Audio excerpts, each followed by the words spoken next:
Mesdames et messieurs, bonjour et bienvenue dans le programme francophone hebdomadaire de African News and Views.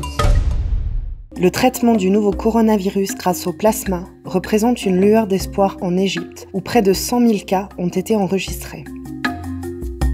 Le pays cherche actuellement à stimuler les dons du sang, qui sont de manière générale très faibles en Égypte. Le traitement consiste à prélever les anticorps sur des personnes qui ont été contaminées, ce qu'on appelle le plasma convalescent, et à l'injecter à des malades. La méthode est prometteuse dans l'attente d'un vaccin.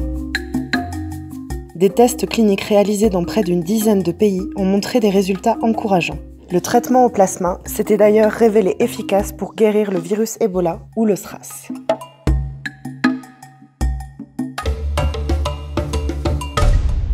L'Afrique du Sud finit de sortir de son confinement et passe au niveau 1 d'alerte sanitaire, le niveau le plus bas. Le président, Cyril Ramaphosa, l'a annoncé ce mercredi 16 septembre lors d'un discours à la nation. Avec quelques 650 000 cas et plus de 15 000 décès, l'Afrique du Sud reste le pays le plus touché du continent et l'un des plus touchés même au niveau mondial, 8e. Mais le rythme des contaminations a nettement diminué ces dernières semaines, un constat qui a poussé le président à lever la plupart des restrictions encore en place. 6 mois après la mise en place d'un confinement très strict, les frontières internationales du pays seront rouvertes à partir du 1er octobre. Le président Ramaphosa a toutefois précisé que certains pays à risque pourraient se retrouver sur liste rouge, une liste qui n'est pas encore totalement définie jusqu'à ce jour. Les voyageurs devront aussi avoir réalisé un test PCR négatif 72 heures avant leur vol. Suspendu lui aussi depuis mars en raison de la pandémie de Covid-19, le trafic aérien en Angola a repris en douceur. Le premier vol intérieur a quitté le tarmac le lundi 14 septembre et la reprise des vols internationaux est prévue le 21 septembre. Les vols sont eux aussi soumis à certaines conditions pour les passagers, notamment la présentation d'un test PCR négatif de moins de 72 heures. L'Angola a récemment lancé une campagne de tests à grande échelle avec désormais l'analyse quotidienne de plus d'1 millier d'échantillons, contre 400 jusqu'à présent. Le débit pourrait encore augmenter.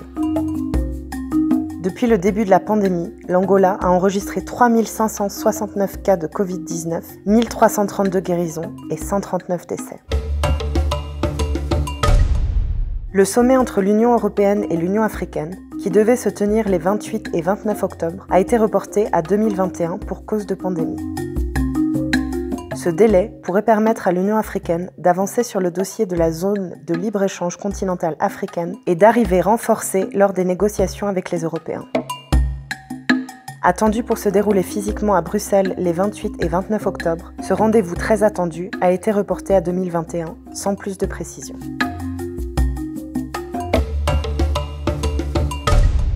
Une entreprise française recycle les masques jetables en matériaux plastiques. Les masques sont d'abord placés en quarantaine, découpés, broyés dans une machine, désinfectés par UV, puis mélangés à une matière qui va faire le liant et permettre la conception d'objets utiles en plastique écologique. Initialement spécialisée dans la production d'objets plastiques à partir de textiles, cette start-up, basée à Châtellerault, dans le centre-ouest de la France, a rapidement saisi cette opportunité. À l'instar de ses voisins européens, la France a considérablement augmenté sa capacité de production de masques, mais nombreux d'entre eux finissent dans la rue, sur les plages ou les cours d'eau, jetés ou tombés des poches de leurs propriétaires. Une pollution préoccupante qui incite de plus en plus à privilégier les masques textiles lavables. Une importante agence de notation affirme que l'économie kenyane connaîtra une croissance d'1% en 2020, révisant à la baisse une prévision antérieure. Moody's avait prédit une croissance de 6% de la plus grande économie d'Afrique de l'Est avant l'arrivée du coronavirus. Le secteur du tourisme a été particulièrement touché par la pandémie et pourrait ne pas se rétablir complètement avant 3 ans. Toutefois, Moody's affirme qu'il y aura un fort rebond en 2021 avec une croissance revenant à environ 5%. Il a toutefois mis en garde contre un déficit budgétaire croissant en raison de la baisse des recettes fiscales et a prévu un resserrement des dépenses publiques. Le FMI a prévu que les économies du continent africain se contracteront d'1,5% en 2020. La Banque nationale d'Éthiopie indique que de nouveaux billets d'une valeur de 2,9 milliards de birr éthiopiens, soit 80 millions de dollars, ont été imprimés et sont prêts à être distribués. Ceux qui ont l'intention de changer leurs anciens billets devront se présenter en personne et présenter leur carte d'identité. Le gouverneur de la banque, Yena Gardessier, aurait déclaré que 3,7 milliards de birr ont été dépensés pour l'impression des nouveaux billets. Les nouveaux billets ont été dévoilés lundi et sont destinés à freiner le financement d'activités illégales et la corruption. Ils sont dotés d'éléments de sécurité renforcés pour lutter contre la production de faux billets.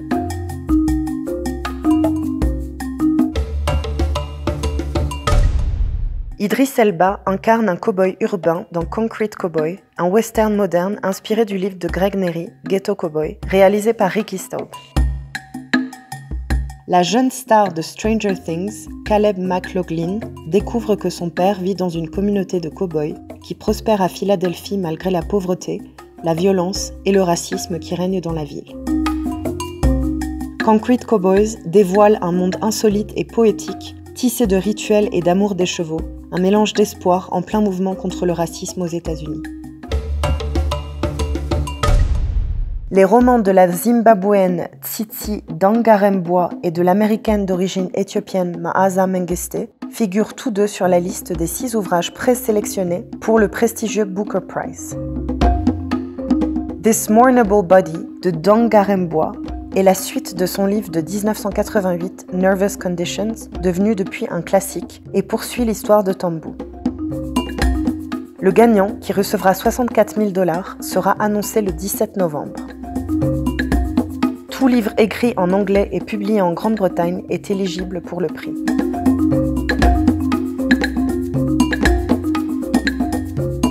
Arts TV vous remercie pour votre attention et vous souhaite un excellent week-end. Prenez soin de vous. Marianne Kwalo, Addis Abeba, Éthiopie.